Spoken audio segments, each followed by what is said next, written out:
Hey, what's going on, everyone? This is Tyler Coates with Fibo Swanny coming to you a day early.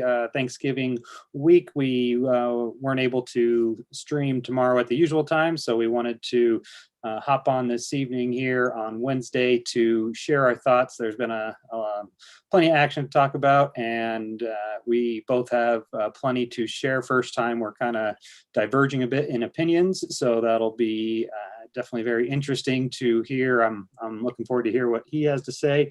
And then Joe says is going to be trying to join us. So it looks like running a little late, and we'll be keeping our eye out for him because we definitely want to hear what he has to say. It's the first time I'm actually seeing some bearishness in the order book, which I would love to talk to him about. So with that being said, I'll go ahead and send it over to the man himself. How you doing today, Mr. Swanny? I am doing a-okay for a Wednesday. Actually, pretty rainy and icky out here today, out of this place. So I had a lot of time to look at charts. Maybe that was a bad thing, because the more I analyzed, the more I started to get a little bit of a bearish slant. But not overall bearish, just more of being cautious that a correction could start to happen here. So that's why I'm going to show some charts. So how about you? How's your week going? My week's going very well. I've been definitely having my head deep in these charts, really expecting some big moves and a lot of emotion that I've been trying my best to be ready to take advantage of. So I'm hoping that we're going to be partying sooner than later, and hoping that you're not going to be spoiling my night by telling me otherwise. No, I'm hoping that I'm wrong and it just blows right on out of here so we go down to the beach next week. That's what I want. Not what I want to hear. Not what I want to hear. All right, let's see here. You got to enable me real quick, please. You got it, Captain. And I got my "Don't Fight the Fib" shirt on. You sure do, and I don't want to fight them. I'm that's what I'm saying. Yeah, sometimes I don't want to either, but sometimes you kind of have to. Let's see here. Let's get the screen share. All right. I'm going to start with this one because this is one we looked at last week, and it's just the weekly on. I mean, I just used Bitstamp here just for an example, but one of the things I was looking at just for timing issue. This is the first thing that kind of made me want to dig in a little deeper on some charts. Um, back in 2014-15 when we had that bearishness all the way down to 152 bucks. And then it went up to the $776 at the 61.8% level. It held right here, worked its way down, and then it finally broke. And then it was about 4 weeks before it hit close to the top. So 1163 was the 100% level, and I think the high got to 1139. So it was relatively close to the high, and then we had a correction. All the way back down to the 61.8% in this case, before we rallied up to make new highs weeks later. What that kind of pattern right here is what I'm looking at here, where we're at today. When you look at the bearishness we had here, all the way down to 3,100, the 61.8% level was at 13,346, and it finally broke right here, and we're about 4 or 5 weeks into it right here. And the high, at least on Bitstamp, I mean, it's going to be the same whatever when you're looking at, because we haven't made new highs yet, was at 19,666. And the high so far has been 19,490 on the Bitstamp and 19,500 on some other exchanges, and maybe a little higher on some others. So in other words, back here, it rallied up, didn't hit the high before it corrected. And this pattern is we broke here, and most of the time you get a full retracement, but so far we haven't hit it. So that was my first thing, like thinking, well, maybe it has the same kind of pattern. It could not, that kind of thing. So it's just something to keep an eye on. Then I jumped out and I was looking at the weekly overall, and the one thing that first stuck out at me was a weekly 9. So I'm not a huge TD guy, but one of the things I do like to see is 9s on a weekly. So a little bit more longer term as we're coming into a possible, kind of top for this week. Doesn't mean that we can't keep going up this week to get a higher 9. But right now, the weekly 9 is a concern to me. So with that, I moved over to the daily, because one of the things I was looking at on the daily was this fib extension off once we broke this 10.5 and then we made a new high right in here. The first extension I was looking at was the 12.3 to 13.2, this zone in here, this 127 to 141 when we broke 10.5. It actually touched here on the edge and then worked its way down back down to the 144 EMA on the daily, and then it kind of rode it for a while and then popped back up. Then we broke into the zone right here and then actually broke above it, and then we actually closed 3 days above it and actually made this zone uh, basically went from resistance to support on this red zone here.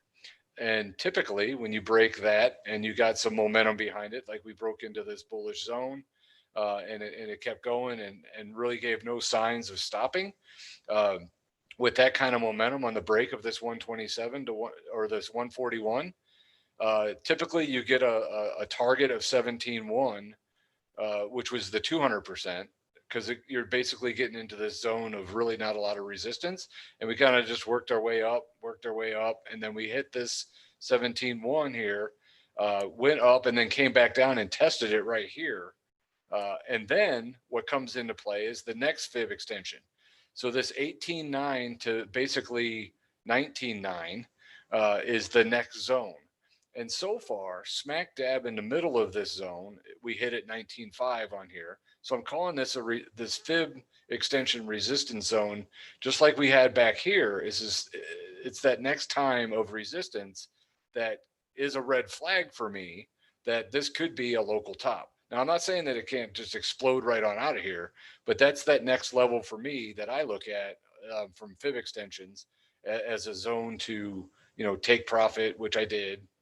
And actually, I sold out the rest of my short terms today at 18.8. So I am out of my short term stuff.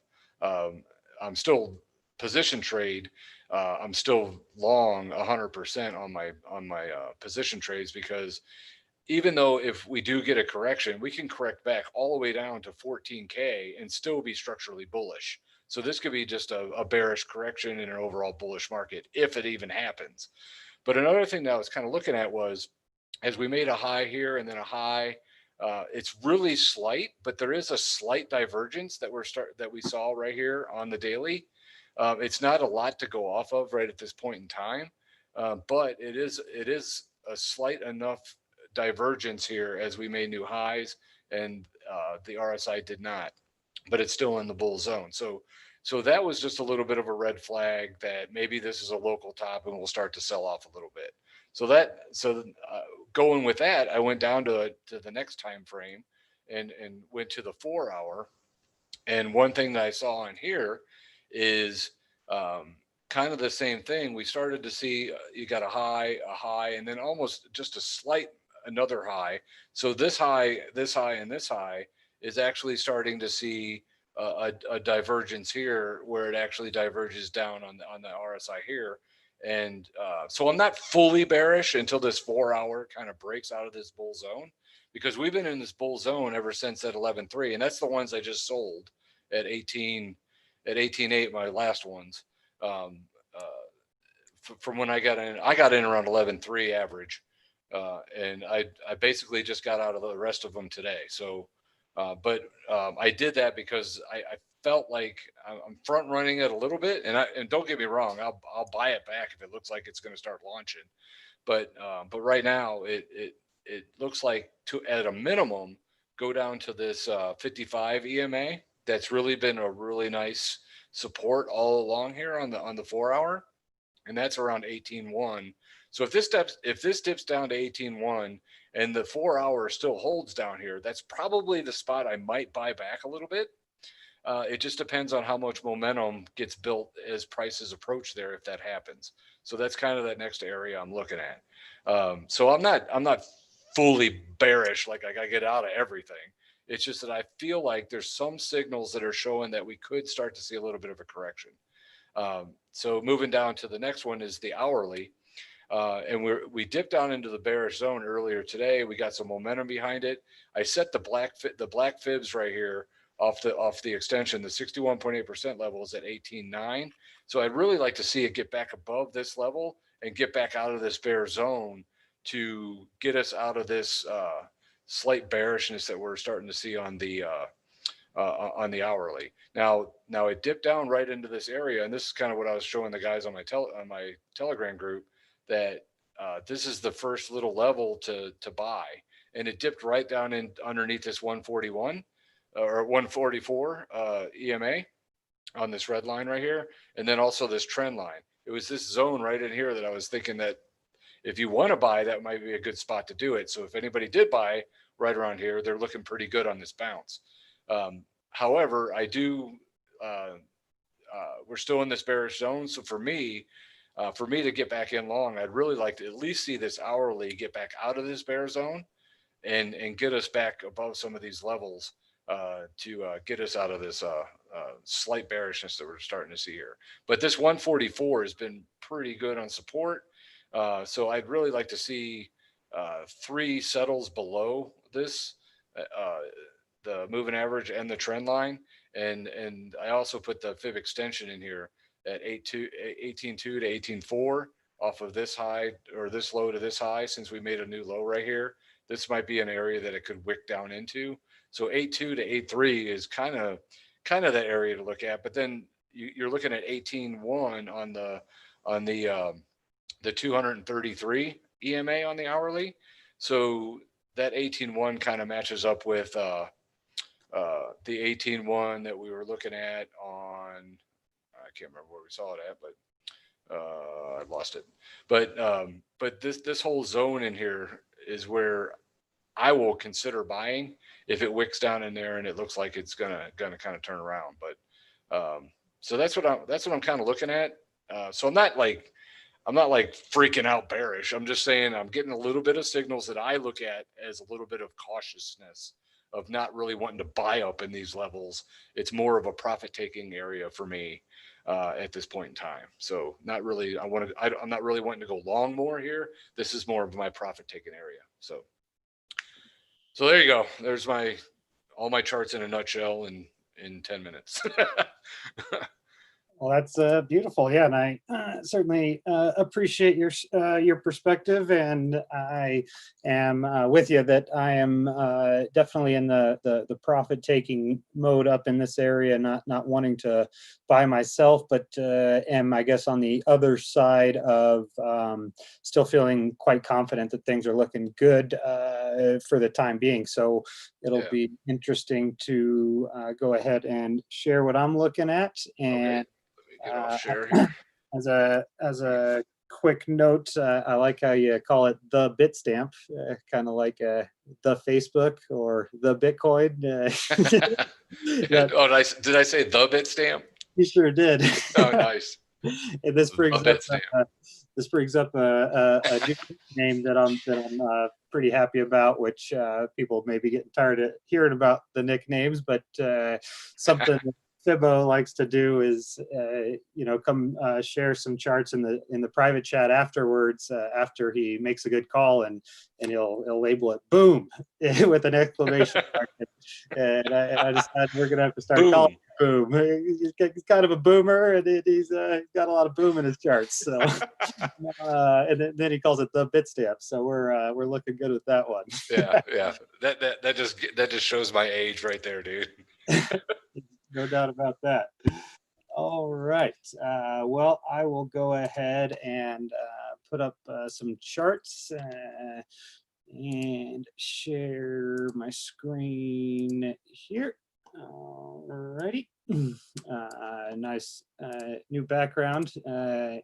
Anybody that recognizes him would get big bonus points. Shout out to Hermes Trismegistus. Google that one if you are interested in philosophy and that sort of stuff. He is definitely one that I look up to a lot. Okay, let's see here. Somebody just wrote in the chat, the saw. All right. We can do that. All right. So first thing I want to look at is a chart here that I posted up when price was kind of moving down through this low here. We were approaching kind of this horizontal area here from this high, which had acted as support here. And we had the beach incoming here as a potential opportunity to kind of wipe out this low, find some support above this low, and then take off at least to retest these highs here. And that is, it's looking good. I did actually sell a bit of this myself. I had basically been in some margin longs that I was looking to trail the stop rather tightly as we were establishing lows. I was looking for some lows to hold, and this was one where I went ahead and trailed my stop up too, as it was an original spot I was taking profit. And when I'm taking profit in an area like this and we pop back above, it's generally a spot where I feel really comfortable about just setting stops, because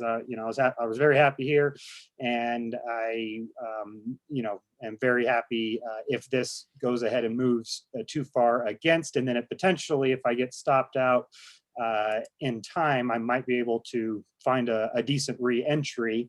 And so that's something that I haven't been able to talk about much myself in terms of the longer term stuff versus the shorter term stuff. When we're looking to enter what I think is going to be a longer term bull market, the first thing I do is focus on scaling into spot exposure, kind of pyramiding in at different points. And those that have been following for a while know that I was going long here with the original EMASAR signal around 9,000 or so, and it flipped bullish here, and then we got some dip buying opportunities. And then for the trip up here, I had been mostly just focused on scaling into the spot exposure. Here I was basically fully in and then getting stopped out on a portion. I think it was like 20%, something like this, and then getting re-entered on the spot here, and not having a chance to, basically once I get fully entered on the spot, that's when I'll look to enter some very low leverage, like 2-3x positions that are much shorter term, that are much more aggressive with the profit taking, kind of like Fibbo talks about his long-term stuff that he's holding on. He just got stopped out of, or he didn't get stopped out of, he took profit at 18.8.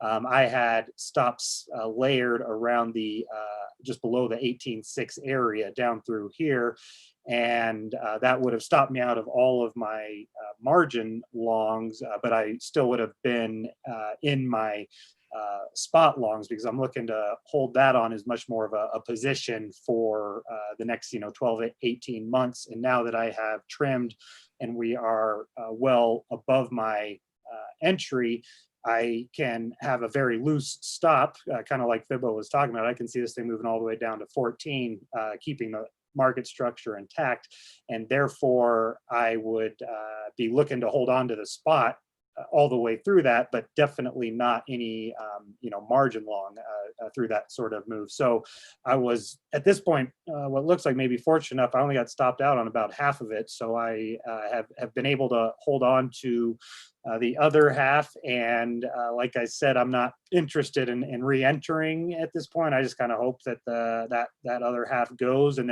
there have been some setups on alts that I've been taking as well. So this is a spot where I did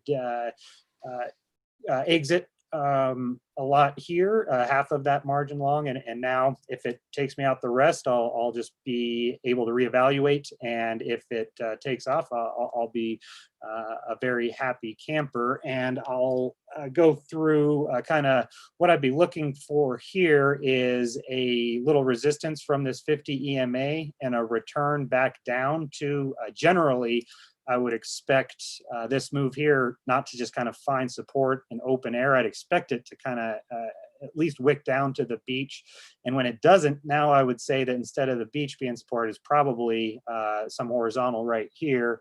And we do notice that that was an important area before that breakout occurred. So when we first kind of fall into here, I look for some resistance from the 50 to kind of return back to this area. And that's where that sort of big W pattern can become so prevalent. You get something like that. And just kind of seeing like we wick into here, we come up, we don't quite resist the 50, but we do, you know, get a nice little correction back down. You see how basically the distance above the 50 we got is about how much we missed this by.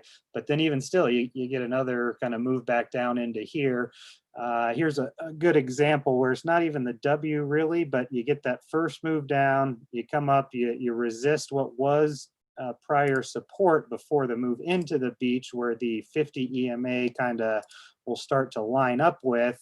And then if the support continues to hold and people accumulate, then you're kind of ready for that. So here we do kind of have a bit of prior resistance here as the 50 kind of was support, and now it's rolling over. So I will pay close attention to that, and that's where we see the moving averages often line up with those fibs. And he might have already shown this one, but if we say that move kind of started here, now we've got that 50 EMA lining up with the fibs. I would watch to see if that 50 can kind of cross below and now turn the 382 into resistance, or if we're able to kind of push through the 382 or maintain this low. This is a very important point for me. And I think I was mentioning to Fibo yesterday that 18 is the number that I really need to hold for this this current move to stay intact. And if the current move doesn't stay intact, I would expect a significant correction. If we what price is the beach at right now? Right now, she is at about 18,344. Okay. And yeah, that would be definitely an interesting spot for this thing to continue to find support. This whole way up, this has been a very strong area of support. Each time it's tested, it's provided some very good signals. Here's the perfected kind of W that I look for: the wick to the 200, perfect resistance from the 50, and then a perfect support again. And then you get your W, and you don't necessarily take off from there, but the beach keeps moving up and the prices keep moving up, and you keep getting some good signals. So I do think that this has kind of been a very good representation of the velocity of this market. And if we do start to break down this beach, that would be the first sign to me that we are violating this short-term market structure. And until that happens, I'm seeing a lot of signs of strength here. That last move down, it was coming pretty good and pretty hard, but it didn't even get to that area. That's when you kind of start to think it might have got front ran. And the other thing that I'm paying very close attention to, let me see if before you go to that, that beach being at 18.3, when I show it on the hourly, the fib extension that I'm looking at is between 18.2 and 18.4. So that's kind of smack dab in the middle of that extension. And that would be where I would want to buy if it wicked down into there, unless the 4 hour breaks that bull zone and goes into the bear zone. So if we get down into the 18.3 and the 4 hours breaking bearish, then I would wait. But if it's not, that would be the spot to buy off of a bounce. And that makes sense. What you're saying is if it drops down to there, that would where it would bounce up to make that W pattern that you're talking about. Correct? Am I reading it right? Okay. Absolutely. All right. And the most important thing for me is really this low that each time we've been testing the beach, it keeps price keeps moving up. And even though it may not seem like price is moving up when you're in a range like this on these dips, if you're paying attention to the higher lows and seeing that each time we get these significant corrections that come to the beach continues to move up. And that is where price needs to sustain for us to continue this acceleration. So if it doesn't continue to move up beyond these lows, then that's going to be a major sign to me that it's time to really start looking for that local top. Cool. So the one thing that I've been paying very close attention to, let me see if I can get up these screenshots that I took. Anybody follow me on Twitter has seen me posting this new kind of fear greed index that I've been working on that's going to be released very soon here. And I'm really excited about it because this is I think it's something I've been working on for a long time. And it's the best way for me to identify these major tops and bottoms in these markets is through a combination of the funding rate in the BitMEX perpetual futures, along with the premium in the futures that are going to expire. There's going to be some basically, I'm going to be looking for something like a 2 to 4% premium in the futures, along with less than a 0.03% premium in the funding rate for it to be in a very healthy spot, kind of telling me that there are plenty of short sellers and there aren't that many FOMOers in the market yet. And this whole move up, amazingly enough, it's just this metric has been telling me we're very, very healthy. And it's been one of the main reasons why I've maintained a lot of confidence that we're in a position to continue ripping through the short sellers and leaving people behind who are still kind of in disbelief and not yet FOMO buying. And just a couple of days ago, it was the first time that it popped up to really spiking towards the greed side, and that had me very much sitting up in my seat, but not too worried, because the first time we really start to see those signs of greed is when I would not really expect it to be too much of a sign of a top. There was over a 0.05% funding rate that sustained for, I would say, at least 3, maybe 4 funding periods, which is very significant, about 5 times the normal, saying that we're really starting to get unbalanced towards the speculators being long. And when that first spikes on a move like this, it's not really making me too worried. But if it continues to really spike and the premium in the futures spike as well, then it really starts to become a big sign of a blow off top, sort of euphoric top situation. So that was something I was paying very close attention to, but it has now fully reset on this last move down. From we were here and that was up at these prices at like 19.2. That's when it spiked, and now after this move down to here, we're back to completely normalized range. So just in that, what that tells me is something very clear and important, that we just shook out the weak hands in a very small move. If we were able to go from the greedy side to a normalized side just by taking out this low, now it tells me that we went from a market that wasn't quite too healthy to being healthy. And sometimes you need a move like that to really reset the very over unbalanced rates. So I wouldn't expect that to reset on something like this, but it did. So that tells me that we are really in a spot to continue now that the weak hands have been shaken out and we're back to normalized ranges after people started to get excited as we were really approaching those highs. So I'm feeling good about that. And the next thing I want to take a look at is just a bit of a higher time frame. So I've been really focusing on this hyperwave fractal, and it just keeps continuing to progress at such an angle that it's making me redraw it into a shorter phase, like thinking like maybe 1, 2, 3, 4, something like that. This is originally what I was looking at, was 1, 2, 3. And as it continues to progress, and what I realize is that the angle between the phases isn't sharp enough. And this is a very important thing that we talk about in the book, is that to have a new phase, there's very specific angles that phases can be at, from 0 to 35 degrees. I'm hoping I'm remembering.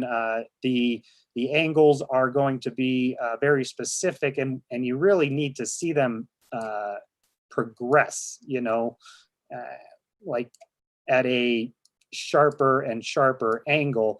These are progressing at such a similar angle that what it really means is that it's very likely to be all one phase. And that is what it's really starting to look like. And remember, you don't have a, it's not a hyperwave until you enter phase 3.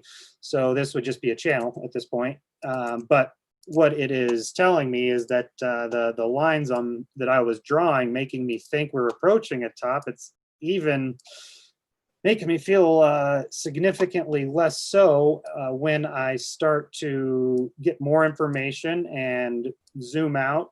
I'm starting to see a very narrow channel. Let's go and get the channel drawn up here. So something along these lines is now what I'm starting to see, where all we really have is a channel. And if we look at this thing on the weekly, it is definitely, you know, we're at a 9, and it's very due for some sort of correction. But the prior corrections, just, you know, like on this last move here, look at how little that actually corrected. So let's say that this is our 9, and we, you know, after we close, it's like, yeah, we did get a very long correction, but you never really got better prices. And that's not what I'm saying necessarily as like a call or anything. I'm seeing a market that could very easily not correct to where everybody is wanting, because that is really how Bitcoin starts these big bull markets, is by leaving people behind. If there's a lot of short sellers that are on kind of low leverage that are having orders to cover, and they just keep getting hammered, and eventually they're gonna, you know, the more that happens, the more they buy back, the more fuel happens, the more that people are in disbelief and waiting for some sort of big pullback, the less it's likely to happen. So even though I see all these weekly green candles, I'm still seeing a healthy market, as crazy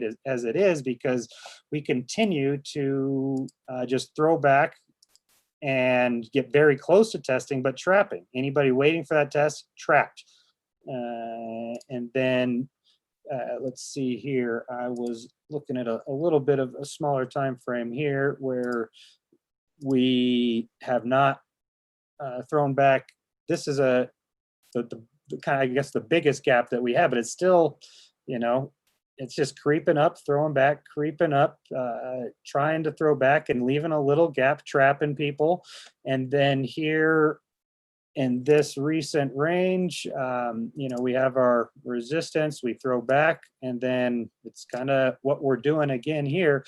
So we continue to press forward and push back. And this is the tiptoe manner that I would really want to see to precede a major breakthrough. If you run up to the all-time high like this, where you're very overbought, and even bulls are selling because the market is overbought, it's going to be really hard to break through a major area when you're overbought. But when you just keep tiptoeing up, that's when you are, you know, kind of crouched and ready to, you know, potentially leap through. And if that does happen, then I would really start to think that 18,000 is going to be, you know, potentially the new base. And that certainly hasn't happened yet. It's like back when we were at 14, we got to wait to see. If it does go, it could go in a big way.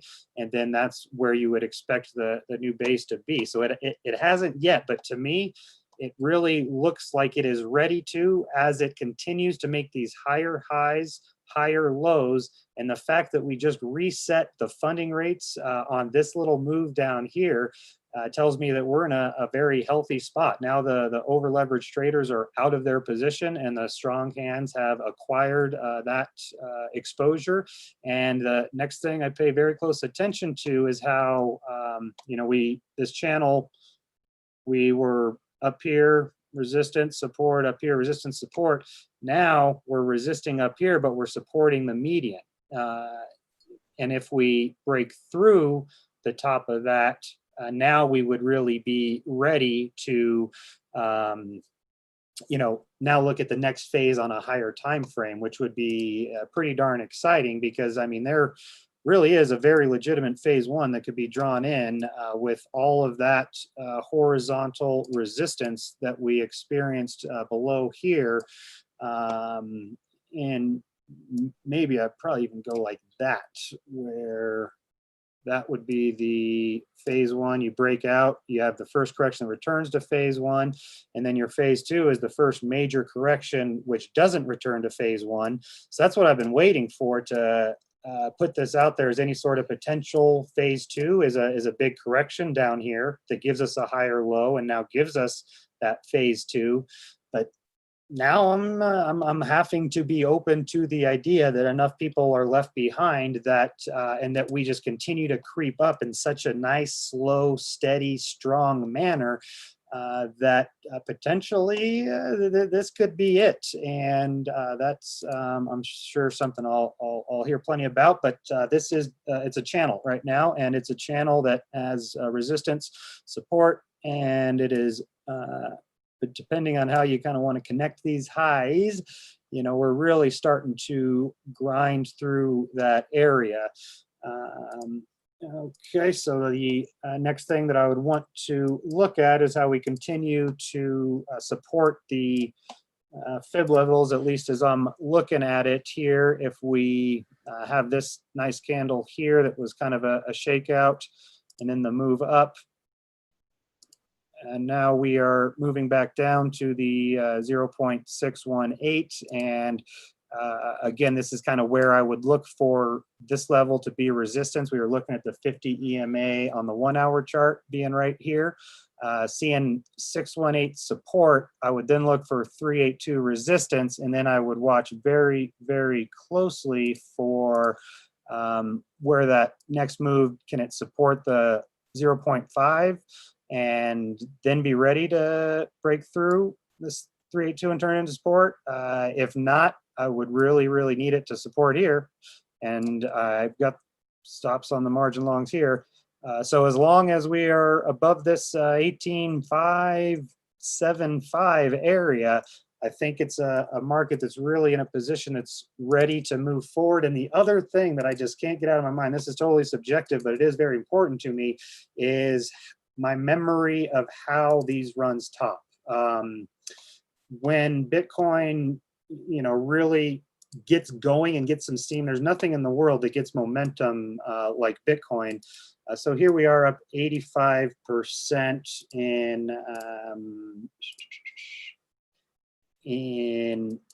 about 50 days, close to 2 months. So when Bitcoin gets this kind of steam behind it, I just really do not expect it to top without some sort of major euphoric situation. I mean, the most recent thing I would look at is this run up here, where we had a pretty strong, steady run. And then it's this 90-degree angle situation where you get the big volume spike. That is something that I'm going to pay closest attention to, as well as higher time frame candle structures. When we got this was something we were talking about, me and Tyler Jenks on his Hyperwave channel for weeks on end, where this was one of the biggest topping candles I'd ever seen, following, a big move. And that was, something that I would not necessarily be waiting for something like this, but I'm not really thinking that something like this is going to be enough to top it, especially when we're keeping intact the major Fibonacci levels. So seeing that this is a 9 is something that I actually find very interesting, because I pay close attention to the timing of it. If it happens early in the week, a lot of anxious people are going to jump in and sell it. And then by the end of the week, we could be so far up here that yeah, it's still a 9, and the 9 could still top the market, but the top may be up here at 21 with 18.8 being the 4-candle correction, something along these lines. If we're on a 9 at the end of the week with a wick on top of the candle, much different to me than towards the beginning. And the other thing is that Bitcoin develops major tops and major bottoms in December. Which is something that I think Fibbo and I have been talking about for a while, something that's been in the front of my mind for a while, is that December is going to be a really major month for Bitcoin. And I think that this run that we're on, continuing it for another couple weeks, all we need is another maybe, 10 days or less to get into December. That is making a lot of sense to me. So I'm seeing very little signs of a top, and I am thinking that we've still got room, just based on some of the subjective beliefs that I have on what it takes to top a market with as much momentum as Bitcoin, and then also the stuff that if you look back in history, the timing of December being a very, very critical month, and how we continue creeping up towards this all-time high. I would really to think that we're not going to get there on this move. I would need this candle to have a volume spike, something like this. That's the sort of volume spike I would need to make me think, okay, now the guys that have been waiting to sell the top are out, and that this market is really ready to correct. As long as it keeps creeping forward, I think that people that are selling the top, the prior all-time high, are in a position to kind of get left behind for a couple weeks, which can be just long enough. If you think about gold and what happened with it, how it made the new all-time high and stayed there for a couple weeks, just long enough to really test anybody that sold it, and then it dumped back down to what would maybe be around 17,500 for Bitcoin now. So I'm now seeing our man Smoking Joe getting ready to join us, so that's great because I've been talking long enough for sure. Oh no, good stuff. I was soaking it all in, kind of matching it up with my stuff. Love it. Hey, Joe, hope you weren't waiting too long. I was blabbering away there. What's up, Joe? What's up, Fibbo? And yes, I was waiting a long time. Thank you. Well, we were I waiting. didn't see you in there. That was weird because I was looking for you, and I was just too busy looking at charts. And I didn't see you. So Joe's gonna have to show us his new guitar, it sounds like. I gotta. Nice. Man, they came with like lesser quality shit these days, but it's my new baby, Gibson Les Paul. That's a big step Nice. up from ukulele. I have a ukulele and a Spanish classical. I needed some distortion back in my life, so I had to go run and get this. I was just like, you know what? I need a guitar today. Been trading like a madman, and it's been great. So I'm just like, I'm gonna go fucking reward myself immediately. This is perfect because I was really starting to wonder how we're going to line up some tunes for the all-time high party, and now we're in action. You said you're driving. You pop the Gibson in the back. That's gonna be Nice. So, it'll be good to see the order book because I'm kind of curious on some things. All right, is it my turn? Sure is. It's all you, baby. All right. Can I just ask quickly? What are you guys? Bullish, bearish, neutral? Bullish. Bearish. All right. Bearish, as in don't. I hate saying that word. Bearish correction in an overall bullish structured market. I would agree. Now, this is something crazy, guys. The order book is just absolute mayhem. Now, what happened, and this is around the time me and Tyler were talking, although these were consistent, you can see that the yellow is stronger, and it started losing consistency over time, which meant that these orders were getting picked at and knocked out. Now, I didn't trade this personally, so I traded like crazy the 23rd. And then I think I mentioned that like after that day, I was taking a break and I started picking it up again. So this all happened while I was asleep. I don't know what I would have done. And I actually think I would have probably lost money. I would have lost money on this, but this was pretty crazy. We grinded up through it, through an area that had formerly strong support that had kept getting grounded out, pushed into white, which is more a probe signal. It's still nice scalps in there, but then ultimately the bulls got the lead. And then of course they get some gold mine out of it. So the bulls start chasing this run. And, you know, the gold mine definitely was a sight for sore eyes if you were a bull. But now it's just like a chop zone. The 2.5 to 5% band is lit for the sell side. I mean, basically, I'm starting to do a lot of thinking on the theory as to why the order book gets, you know, even if it's overwhelmingly stacked, gets destroyed or annihilated, you know, liquidity pulling and buyers entering the market. And, you know, I was thinking a lot about what you said, Tyler, when we were talking the other day about reaccumulation and distribution. I almost always view this as distribution, but reaccumulation into a distribution zone is probably one of the most deadly attacks against bears. And I think those have been the two biggest times, or one biggest time since we've been doing the Honest Analyst stream together, that I've been wrong, was when I saw a distribution zone as unbreakable, whereas you see a reaccumulation. That's a concept I'm really circling. So point is, on the short time frames, oh, go ahead. Yeah, I'd chime in there just a little bit because I think it's a really important concept, and I'm glad that you're thinking about it a little more. And so, yeah, just I guess the foundation of the idea is that we never know who's going to win. And if there is an overwhelming imbalance, then whoever does win after that it's going to cause a major sort of imbalance in the force or in the pressure. So like an object in motion will stay in motion, whereas if you have this huge amount of sellers come in, yeah, we should probably expect it to top the market. But if it doesn't, if the buyers are able to eat through an abnormal amount of sellers, well, that should tell us A, that the market could be ready to even accelerate at a faster rate, but B, maybe B should be A, that the horizontal should be very important, because if you blow through a big level of liquidity, that's going to be way different than if you just kind of blow through a normal level. So I think that that's what I like to do is set the alerts for when these signals occur, and then just pay very close attention, because if it does break through, then you should get one sort of throwback to test it that will be very quick, and then the following reaction should be big because there's so many people on the wrong side.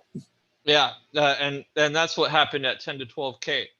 Exactly. After 10K, we had some preparation for a potential top, but the market completely, you know, the buyers completely took over.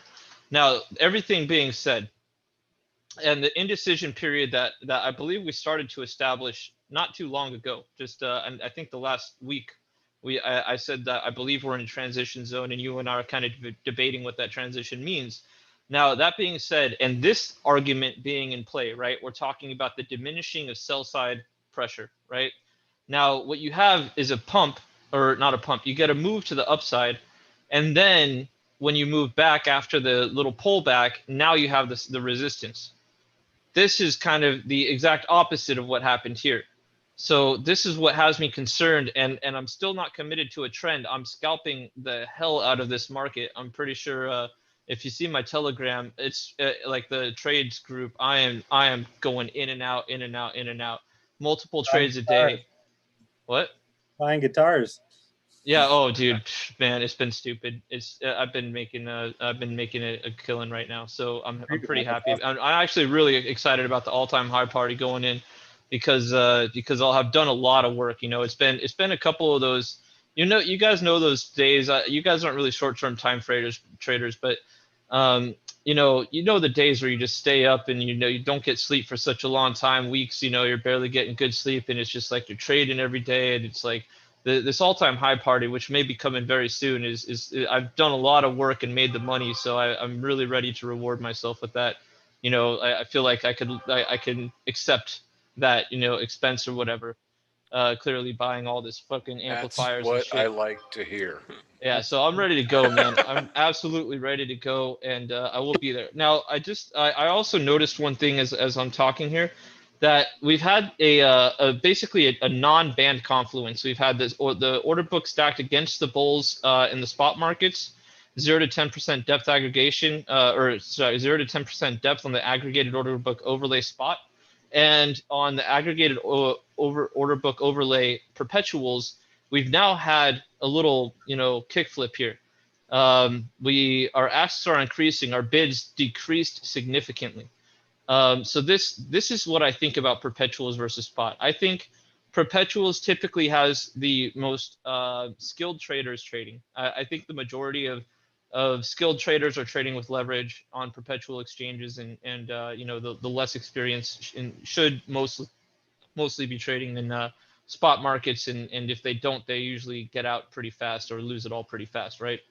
So it's interesting to me to see we're now entering a dual red band confluence, spot markets and perpetual markets. Now this ratio is nothing, 1.39, maybe if it was red, point something, whatever, 0.1 or 0.97, almost 1.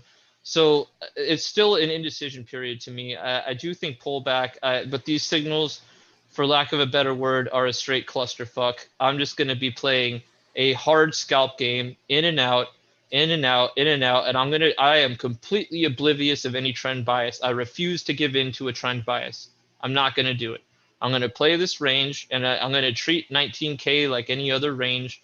And, I'm just going to keep playing it until I get the obvious signs that, the bulls are ready to take out some liquidity on the sell side, or until the bears are convinced the bulls have nothing left in their pockets except lint.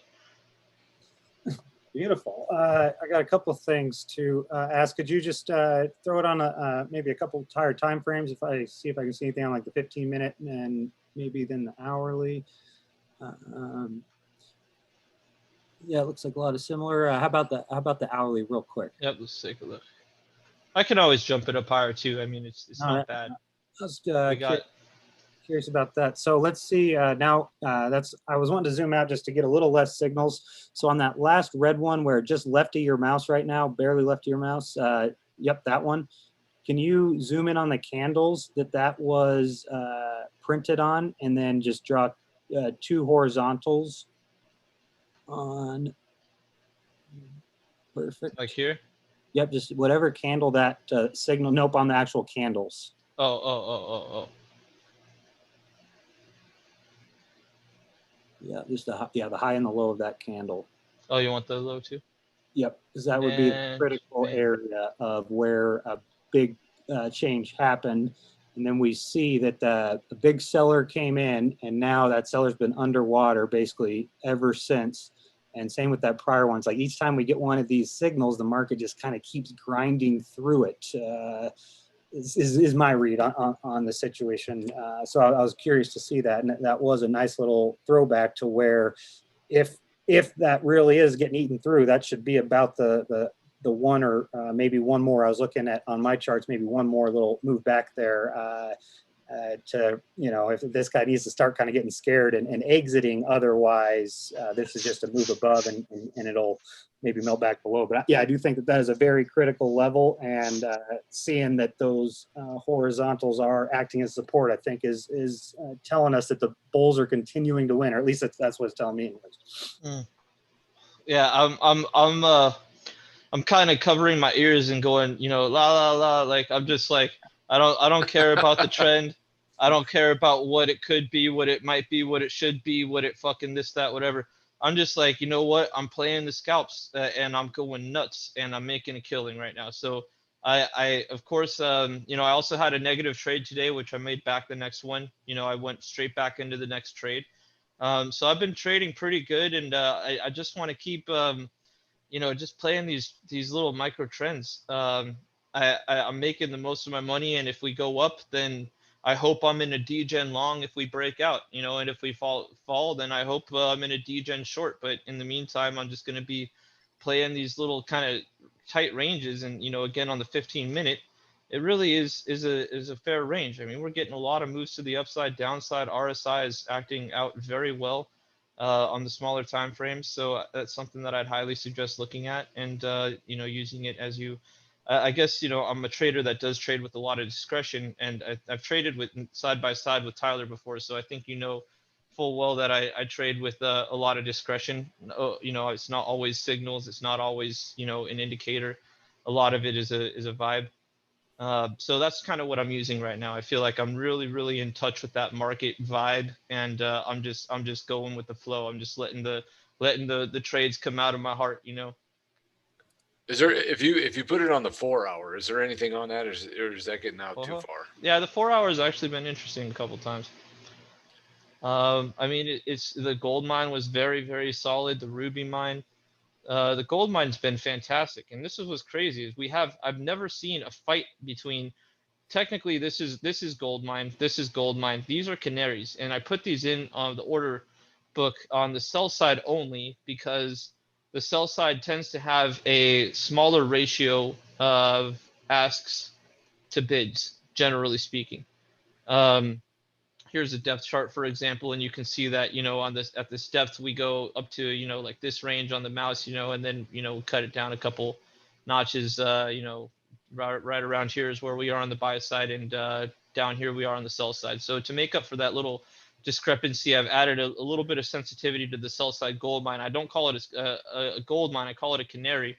But it's just it's interesting to me to see a gold mine, a canary, a lot of consistency up here.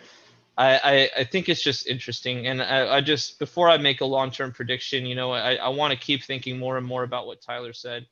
I really need to focus on reaccumulation. I just, you know, you could reaccumulate. You know, Saylor did at 9,500, 375 million or so, whatever that he disclosed publicly, that he bought all his Bitcoin at an average or whatever of 9,500. You know, so a reaccumulation. I didn't think that was a reaccumulation zone. I thought that was a fucking death zone. I thought I was going to be getting a box of cigars soaked in Sawcruteez tears. So I'm kind of caught up on a concept here, and really thinking about it. And yeah, so you know, just a lot of thought going into this. But we also have, you know, back to what I said last week, we do have a very serious thing going on over here. We're on a weekly 9 sell. We talked about that Fibo. We're walking into a monthly 9. I guess monthly 9s, you know, might not be the greatest on BLX, but you know, we do have some technical reasons to fail a little bit. So, you know, this bull market can stay intact while experiencing a pullback. A little bit of turbulence might last a little while. You know, it could take weeks. We could spend weeks at 19K and spend weeks at 14K. You know, so that's why I'm staying so non-committed right now. You know, all my trades are, you know, not even full one night stands. I'm talking, you know, maybe sometimes 15-minute stands type thing. You know, so I'm just playing what I see, and I don't want to commit to anything because I feel like this market's ready to surprise everyone. You know, it can go up, it could go down, and it can go both. It could go fucking $1,000 up and $1,000, $2,000 down the next candle. So that's what I'm worried about. Yeah, no, I hear you there. Yeah, because I mean, right now the market's kind of moved into I mean, I'm out of my short-term positions now, so I'm kind of in my liminal space at the moment. Which is going to be between 18.3 and the previous high of 19.5. So anywhere in this range right now is kind of noise to me. So and we could stay in this range for a long ass time. I know. Isn't it starting to feel like that? Yeah, that's what I'm, you know, leaning toward. But I'm starting to see a little bit of possible bearish signals, and that's why I just got to be a little cautious, and that's why I went and took my profit. By the way, this is a discretionary long. This is probably a good place. I should probably take this right now, actually. All right, go. This is a nice little long right now. It's looking nice. Yep, I think that this is a buying opportunity myself, and I am really looking at the full market as being in a position to be ready to move up. And even as we are in this range, I just see it continuing to grind up, kind of as I was looking at on the EMASAR 1 hour chart, as it kind of looks like we're going sideways as we pull up the beach, and we look at every time that we come down here, the price keeps grinding up. And after those funding rates reset, I Oh am yeah. so that that last So you move down. talked about that? Sure enough, yeah, that was something I was paying close Unbelievable. attention to. It dropped from 0.1, almost 0.2 to freaking 0.02. Man, It's like that. unbelievable. A tiny little move. So for me, the weak hands have been shaken out on a small move down.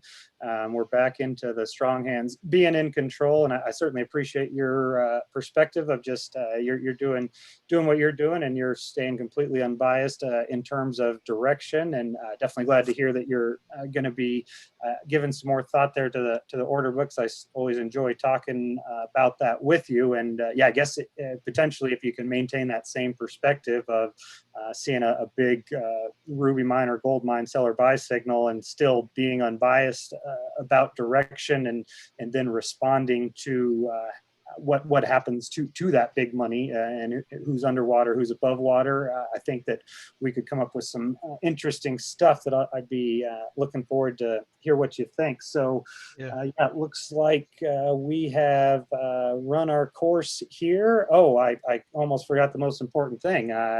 Tomorrow's Thanksgiving, so we will end the show by giving thanks and sharing what we are grateful for, as I would do around the Thanksgiving table. So today I've got a lot of things to be grateful for. The first is the trend in Bitcoin. I mean, that is something that we have been waiting a long time for, and no matter what happens from here, as long as that longer term bullish structure maintains intact, and I'm going to be very grateful that Bitcoin continued to show the resilience that many of us really believed that it has, and therefore continues to be in a position to really change the world. And I want to be also grateful for the opportunity that I get to share my thoughts and contribute to the space in the way that I can with two of my favorite people that I have met.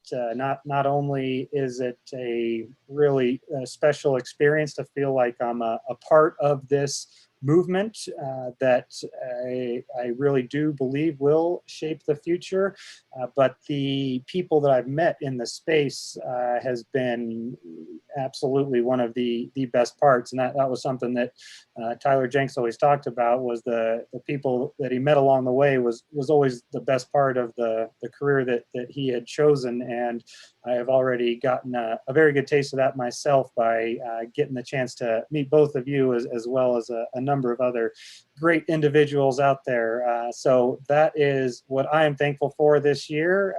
Joe, your guitar doesn't count. What else are you thankful for? You know, on a serious note, I'm thankful that I got my mojo back. You know, I was kind of in a dark time for a while, so I'm back to trading hardcore. I'm glad that I was able to somehow zen my mind back into a position where I can you know, act on logic and you know, my thought making process, which I have a lot of faith in. So I'm kind of thankful that something changed in my life to make me happier, you know. Don't want to put a finger on it just yet, but I'm feeling good, and I'm thankful that that came along. It was a good timing for that little universal shift to take place. Well, So congratulations. and for all the friends, of course, that I made in Bitcoin. That was like one of the first things I thought of too. Is like, yo, these aren't just friends; these are smart people. You know what I mean? Like people that actually like are smart. I might die in battle one day next to Giacomo Zucco. I don't know. You know what I'm saying? But we were some passionate motherfuckers who see some big ass problems, and we don't have to do much to change them. You know, we just have to participate, and it's a beautiful journey. This the beginning of it, at least, and I look forward to this journey with all these Bitcoiners and all, you know, you Tyler and you Fibo and you know, handful of other people that I'm close to, and all the beautiful people you know, supporting us, and everyone just trying to get in the space and get their feet on the ground. So I'm thankful for those relationships. You know, it's just beautiful people. Couldn't agree more with that. What about you, Mr. Fibbo? Oh no, I mean, I'm pretty thankful for you know, to have this medium, and I'm thankful for the Telegram group I have. It's very interesting that I have the honor of taking my expertise that I've had over the years and actually talk with others and learn from others, and people can learn from me. So I'm actually just thankful that I actually have the mediums to do that. I think that's kind of cool. And as I'm doing that, I am getting to know new people and like-minded people that I haven't talked to in a long time, because one of the reasons I got into this space was just an ideological thinking that there needs to be a change in the monetary system, and finding like-minded people that are thinking that way. Because I mean, I've been, I'm an older guy. I've been waiting 20, 30 years for something like this. And it's kind of cool to actually have a stepping stone into, you know, others that actually think that way. And it was hard to find, people that think that way without having something that brought us together. And I think that's what this has been doing. So I think it's awesome. And I'm just blessed that I have the ability to talk with others and hopefully learn from me, and I learn from you. And that's what's really cool about it. So that's what I'm thankful about. No doubt about it. Well, I sure appreciate you guys taking the time to be with us here tonight and to share your honest analysis. And I've got another thing to be grateful for, because after Joe was talking, he might have given himself a new nickname. He said that he's got his mojo back. I might have called him Mojo. Jeez. That was a different nickname every episode. No, one of them is going to stick eventually. Smoking Joe is one of the best ones. What are their nicknames? Yes, Smoking Joe is like, that one's it. Yeah, I don't think you've seen me too many times not smoking. Even like Tyler's seen me in person in Bali and in Vegas. And I don't think you could have caught me for very long without a cigar in my hand. That is a fact. And one last thing before signing off, for me to give thanks for is for all the viewers out there. See a lot of same names in chat every week, and really appreciate that. Hope to see some of you at the all-time high party. Yeah, that would be awesome. Really cool. So I'll just sign off by quick shout outs to good old Bernoulli. We got Corbin Dallas, Carl Turacek, Lee, Z Humble Pie, Wook Chewy, and of course, Bitcoin for Girls. Thank you so much for all of your help. Karen Tejada, quick email needed. Good old Kimo Zabi. And I think that will do it. Jiro, Afonso, Jeff, love all you guys. If you guys weren't tuning in, I can assure you that we wouldn't be doing this any longer. And it has been something that I think we are getting as much of as hopefully you are. So we will catch up with you next time. See ya. All right, that'll do it.